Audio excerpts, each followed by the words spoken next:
Hi there. In today's video, I'm going to show you how to fix Steam disk write error. Let's get started. So what you want to do is go over to Steam. So once you open that, you're going to go to the top left corner and then click on the Steam icon where it says Steam. Once you're done doing that, you're going to click on Settings. After clicking on Settings, you're going to search for Downloads here on the left side.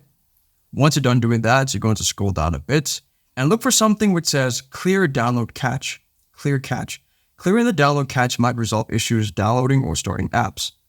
So once you press this button which says Clear Cache, the entire program will restart and then try to see if the error is fixed. Another solution would be to look for something which says Storage. So once you're done clicking on Storage, this is where your program is installed. So Program Files 86 Steam. So go to the right side and you should see 3 dots. So once you're done hovering over it, it should say Settings. Once you're done doing that, you're going to look for an option which says Repair Library.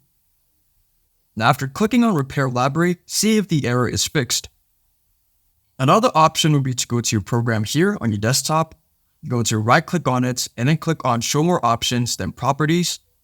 So now what you need to do is go over to the Compatibility tab and make sure that these 2 boxes are ticked. So Disable Full Screen Optimizations, yes, we're going to tick on that. And then run this program as an administrator. We're also going to tick on that. So you're going to click Apply afterwards, and then OK, and then restart the application and see if the error is fixed. So now what you need to do is ensure that you have full control over the file. So it should not be on Deny. The tick should not be on Deny. So full control, the tick should be here under Allow, Modify, yes, a tick, Read and Execute, a tick, Read, Write, Special Permissions, this should also be a tick.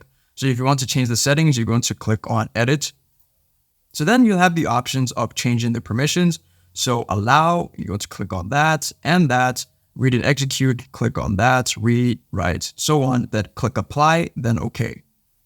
If this video helped you out, then please leave a like and consider subscribing. It's free and it helps the channel to make more videos like this. So thanks for watching and see you in the next one.